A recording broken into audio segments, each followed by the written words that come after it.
Merhabalar. Kanalıma hoş geldiniz. Bugün sizlerle güzel bir iki taraflı da kullanabileceğiniz bir model yapacağız beraber. Ben merserize iple yapılışını göstereceğim. Merserize iple de çok güzel duruyor. Ben başlangıcını yaptım. Bütün örgülerde, bebek örgülerinde de kullanabileceğiniz bir model. İki videolarımda özellikle yakadan başladığım bebek yeleklerinde kullandığım güzel bir başlangıç göstermiştim sizlere. Çok güzel duruyor. Önden düz, arkadan tersi örgümü ördüm. Şimdi ön sıramdan örgüye başlıyorum. İstediğiniz sayılar atabilirsiniz. Çift, tek fark etmiyor. 5 ilmek attım. Şimdi sizle beraber başlangıcını yapalım. İlk ilmeğimizi örmeden alıyoruz. Şimdi ilk ilmeğimi aldım.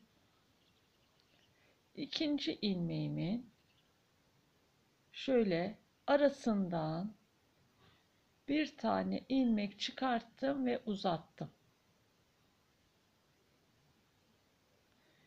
İpimi kendi tarafıma aldım. Bir tane doluyorum yani.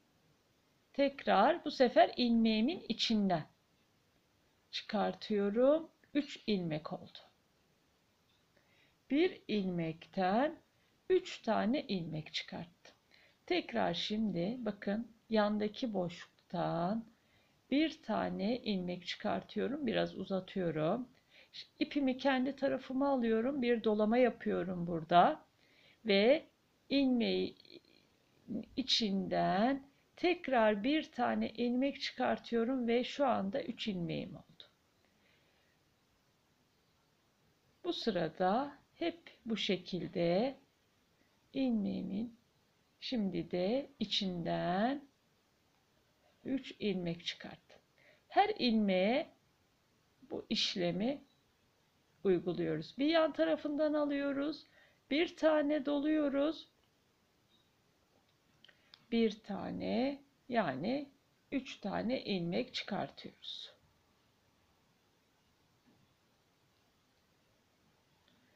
İlk sıramız bu şekilde ilerliyor.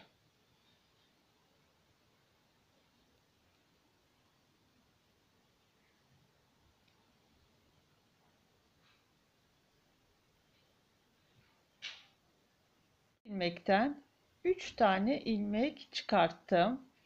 İlk sıramı bu şekilde bitirdim. Şimdi ikinci sıramda ve arka sıradayım. İkinci sırada da ilk ilmeğimi örmeden aldım. İpim ön tarafta.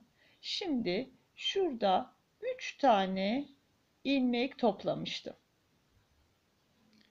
3 ilmeğim var. Bu düz olarak ama ipim ön tarafta. 3 ilmeğimi bir topluyorum. Bu sırada hep ipim ön tarafta ve 3 ilmeği bir olarak topluyoruz.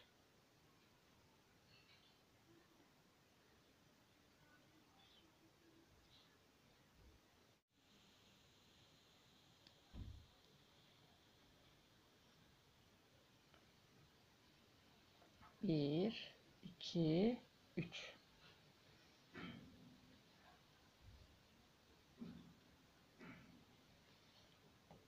Üç ilmekten bir ilmek hepsi olarak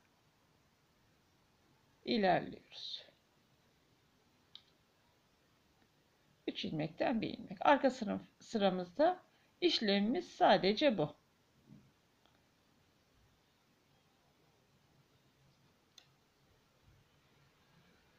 3 ilmekten bir ilmek çıkartmak.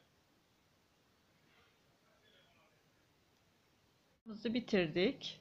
İlk iki sıramızı önlü ve arkalı. Şimdi tekrar ön ön taraftan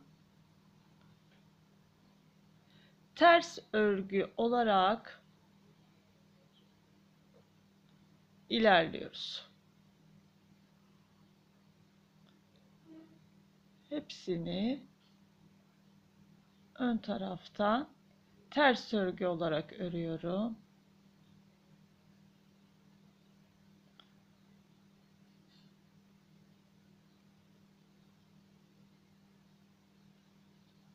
Da tekrar ters örgü. 2 sırada modeli kuruyoruz.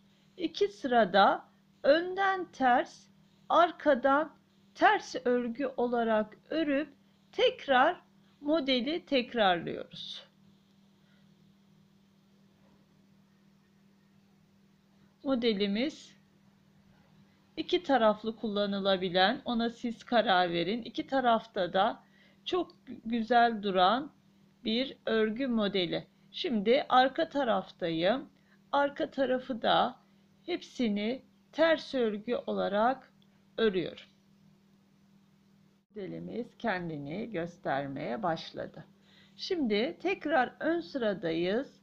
Tekrar aynı şekilde modelimizi tekrarlıyoruz. Şu aradan bir ilmek çıkartıyorum. Bir tane doluyorum ve bir ilmekten 3 ilmek çıkartıyorum. Biraz bol örerseniz daha rahat olur. Bir tane doladım ve bir tane çıkarttım.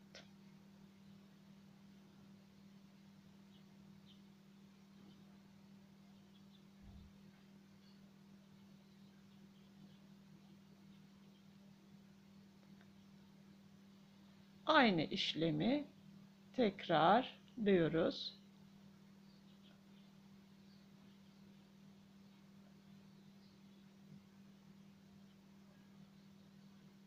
Bir tane de içinden. Ön tarafı bitirdim tekrar. Yine arka taraftayım. Arka tarafta da aynı şekilde işlemimizi yapıyoruz. İpim hep önde. 3 tane ilmeği bir alıp ve bir örüyoruz. Biraz bol örüyorum. Benim elim çok sıkı olduğu için biraz bol örmeye çalışıyorum ama yine de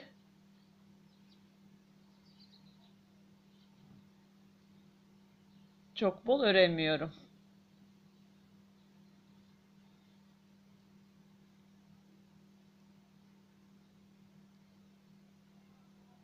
Üçünü düz hep ipin diğer tarafta hepsini düz olarak örüyorum.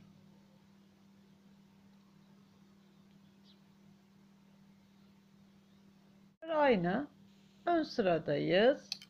Ön sıradan ters örgü, arka sıradan ters örgü olarak tekrar modelimizi kuracağız. 4 sırada bir modelimizi tekrarlıyoruz.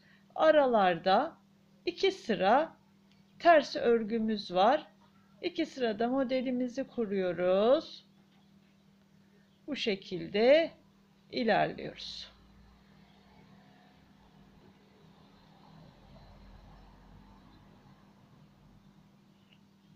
Katlamalı, boyutlu görünen güzel bir örnek. Modeli biraz daha ördüm. Modelimizin ön tarafı bu. Ön görünüşü. Bakın, önden de çok güzel bir model ve arkadan görünüş. Arkadan da ayrı bir güzel bir model. İstediğiniz tarafını kullanabilirsiniz. İkisi de çok güzel duruyor.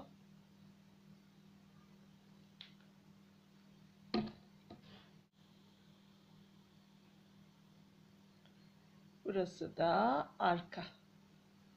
İki taraflı kullanılabilen çok güzel ve örmesi de çok kolay bir örgü modeli.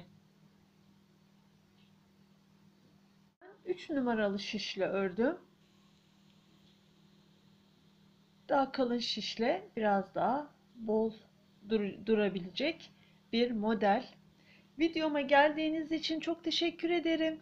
Bir dahaki videolarımda görüşmek üzere. Abone değilseniz abone olmayı unutmayınız lütfen.